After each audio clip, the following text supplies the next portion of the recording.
and welcome to our Signal Executive Interview Series. I'm George Seifers with Signal Magazine.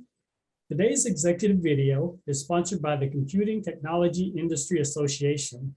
CompTIA provides educational products and platforms for people and businesses in the technology arena. During this presentation, we are going to discuss the growing importance of data, some of the trends affecting data professionals, and ways for individuals and organizations to show more data acumen to succeed with new government and industry initiatives, including zero trust.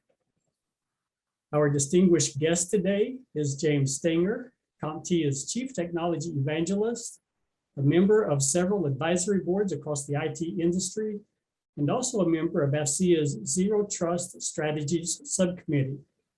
James is contributing to a series of blogs for Signal Magazine on issues surrounding zero trust. So for more information on that topic, feel free to visit the Signal Magazine website. James, welcome to you, and thank you for taking time out of your busy schedule to do this. We really appreciate your time and your insights. Thanks so much, George. It's good to be here, man. Thank you. Excellent, thank you. Now, we've been flooded lately with phrases such as data is the new oil and data is the new gold. All organizations claim to be or want to be data-driven. Why is data so important right now? Well, it's really the only way that we can make the right decisions. And I think one of the reasons why people are talking about data so much is I think it's only been fairly recently that organizations of every size and every type can actually get access to the data and can actually manipulate it. I think traditionally we've seen organizations use data for a long time. If you remember the old Nielsen ratings, the TV thing, right, George? Right? The set-top boxes. Well, those folks have been making money on the data they collect for decades, for many decades, right? Google 20 years ago, 30 years ago, right? They started doing their thing with data, but those were really large organizations, very specialized. And now we're finding from whatever government agency to small, medium business, data is accessible now. And the other thing I'd like to emphasize is I'm not sure data is the new oil or the new currency or what have you. I think it's more refined than that. Let's think about that metaphor. I think we ought to think in terms of refining data into information. To me, information, right, is the key here. And I think what we need are workers who have the ability, like we refine oil into, gasoline or kerosene or diesel or whatever. We need workers that properly refine that data into actionable information. I think that's where it's at. Okay, excellent. And it's kind of a basic question, but where is all the data coming from? It's a great question. I think there's so many different sources. And that's what's so fascinating. You could look at it from a non-IT perspective. You could look at the data that you get, whether it be from web traffic. You can get it from email. You can get information from various elements of data exhaust. It's a fancy phrase. I love that term. Basically, data that comes from various resources. Increasingly, we live in an ambient computing world, which is a fancy way of saying all of the IoT devices we have, from the webcams to the smart watches to all the wearables we have, they generate a tremendous amount of data. And as a result, you have organizations that for a long time now have been interested in crunching that and finding information in it. That's why you'll hear statements like X company, whatever company that is, or X organization or X government, they know more about you than, let's say, your friends or your doctor. The reason is because organizations worldwide are able to capture data from myriad resources. I was talking to a friend of mine who works for the Skunk Works division of Western Digital. They make a lot of the hard disks we use. I would imagine about every 1 in 3, maybe 2 in 3 hard disks that you can think of, whether it be in a server or IoT device or whatever, comes from Western Digital. And he was saying even at Western Digital, they're discovering a lot of revenue that they can generate from data exhaust that they receive. Cable companies can get information from the information they receive indirectly, the metadata and things like that, data exhaust. So there's so many resources. I'll end with this story. This guy I know named Tim Niles over at Cisco. He works for the HR department. And some of the sources he gets information from to help improve the culture of of Cisco. He gets information from so many sources, from intranet traffic, from email traffic and things like that. So there are a lot of different sources you can get things from. Okay, excellent. You mentioned turning data into information. What are organizations doing to accomplish that particular goal? You know, it's interesting. You have organizations, first of all, whether it be governments, for example, they're establishing CDOs, chief data officers everywhere, Mr. Spurk, for example, over at the DoD. But the main thing is that people are upskilling or reskilling or initial skilling their workers to become fluent in data. I think that's the first thing. It's the people that really need to understand what it means to collect data, what it means to manipulate data, what it means to visualize it, and then govern it. Those are the kind of the major areas. So the main thing is that we need to create people who are data literate. Okay. Correct me if I'm wrong, but I think a lot of times when we have a new trend like this explosion in data, there often is a lot of confusion as far as some terms that get used. So what is the difference between data science and data analytics? It's a great question. I think one of the first confusions, though, is it data or data? Sorry, I'm kidding. But so data science, data analytics. You could look at it in a couple of different ways. First of all, just in the big picture, 50,000 foot view, data science is something that is much more strategic. Data analytics, much more tactical. Data science folks work with definitely unstructured data, whereas data analysts work with more structured data. Data scientists will work on modeling and AI and that sort of thing, data modeling, whereas data analysts work in spreadsheets, work with a bit more structured data. You know, they work with databases and things like that.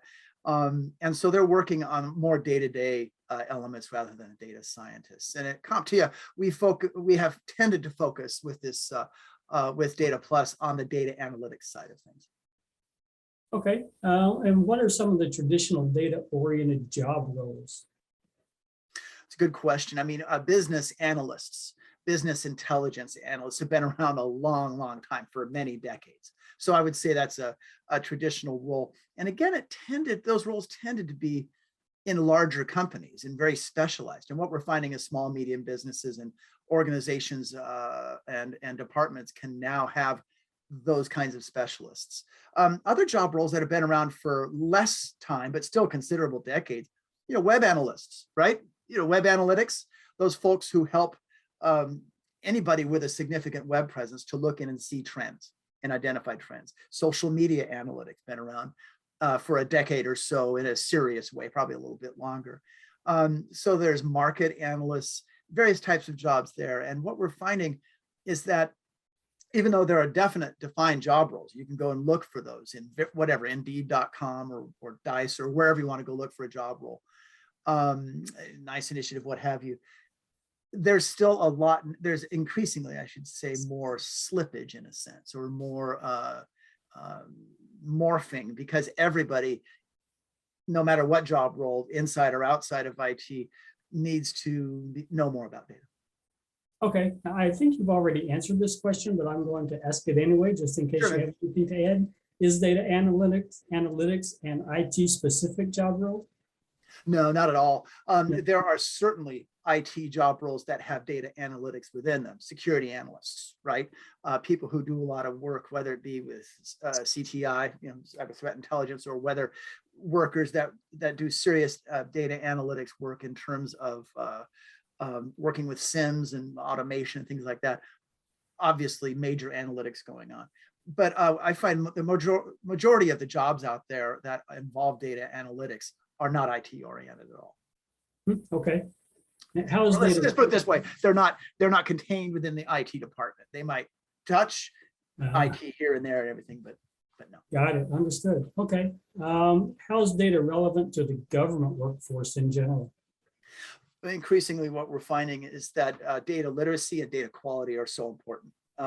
The decisions that governments make have to increasingly become data oriented. And I'm not just picking on governments, businesses have to do the same way. You focus on the data, you focus on the information, and what it's telling you, rather than the personality, right? Rather than the, well, here's what's cool or whatever. It's like, no, you have to follow the data. Okay, and what can you tell us about the security element to data analytics? It's interesting, as I've talked with people, subject matter experts about, okay, so you capture this data, you've processed it, you've turned it into information, what happens next? And it's interesting, a lot of the folks, when they bring it up, I'm not saying they become GRC experts, governance, risk management, and compliance experts, but it's interesting that they do talk about some very specific things that that your average security person really understands in the IT world. And these are non-IT people I'm talking to. And they'll say, well, first of all, access control to the information that you gather. So, who can access that? And they start talking about privacy right away. And they also talk about data encryption, both at rest and data in motion. So it's interesting to see them talk about, well, if we store it up on the cloud or whatever, what are their permissions? What are the elements? What about 2FA? So it definitely touches security elements there. Okay, thank you. And so how do these skills relate to current government directives and initiatives? One of the first things about government initiatives I can't help but bring up, and this is where I'll veer from saying, data analytics is a more of a non-IT thing, but let's bring it into the IT side of it. It's been interesting talking to folks over at NIST, for example, or various folks in the AFCEA cybersecurity subcommittee about zero trust. In that, for example, as we move to zero trust, there's the White House directive, move towards zero trust. We've seen industries, large industry companies, Google, move to zero trust a long time ago. But as various organizations move to zero trust, data analytics and understanding data becomes so important. And the reason is, it used to be traditionally, okay, security folks, they apply security controls to the network or to network hosts or maybe to applications. And they didn't worry so much about the data that was going through the pipe. And what's happening more and more now is that with zero trust, you're really not necessarily focusing on fixing or securing systems or even applications or even processes. You're really focusing on securing that information and putting automated controls around that. And that means you have to understand the info that's going on in the pipe, or the water, as it were, that's going in the pipe. So that's been an interesting change. Very good. And so as the government moves towards zero trust, how does data analytics fit into that? For example, a lot of data tagging. If you want to make sure that organizations, as they share information, how can you properly tag and orient that information so that it can be masked, for example, or so that it can't be reconstituted as easily. And so we're seeing a lot of interest in people who are data literate in that area. Okay, and what are some data-oriented skills that workers need to stay relevant today?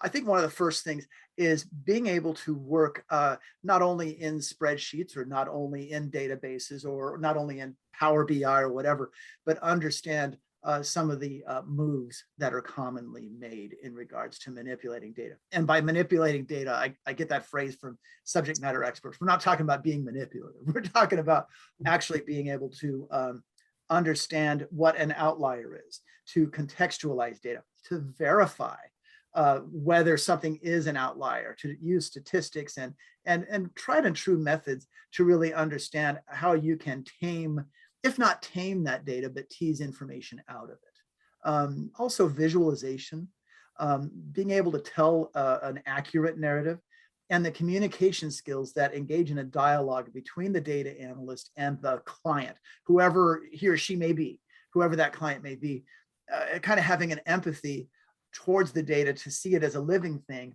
and then be able to grab information out of it as it presents itself. Okay, super. Well, James, you've answered all of my questions. Is there anything you'd like to add? It's been really interesting over the last few years to see the requests coming in around the world. I'm lucky enough to talk to folks in the US government, the UK government, Japanese government. I go around the world, and over the last few years, more and more inside and outside of IT, we've been getting requests to say, look, as businesses, we're kind of, or as governments, we're kind of dead in the water without having a data literate workforce. And those requests became more and more. And it was interesting to see that instead of wanting to go to whatever other resource who kind of comes up with, well, here's what we think data analytics is important, they went to us and said, look, you have great processes for, I'll use the term crowdsourcing, but grabbing information from thousands of working subject matter experts. And we need the authoritative understanding of what it means to be a good data analyst. And so we applied the processes that we've always done to, whether it be help desk or security or what have you, to data analytics. And it's been a really interesting thing to see the response for folks to say, wow, now I know what's important and what is unimportant. That way I don't stampede into some vendor's idea of what data analytics is, or one person's or one company's idea of analytics, that we really understand the entire profession. So that's been really gratifying to see that come together. Okay, super. Thank you again for taking the time to be here today. It's always a pleasure to work with you. You bet. And thank you to our audience for joining us. We certainly appreciate your participation as well. For more information on CompTIA, of course, you can visit their website at comptia.org. That concludes our Signal executive interview. Have a great day, everybody. Thanks, George. Take care. Thank you.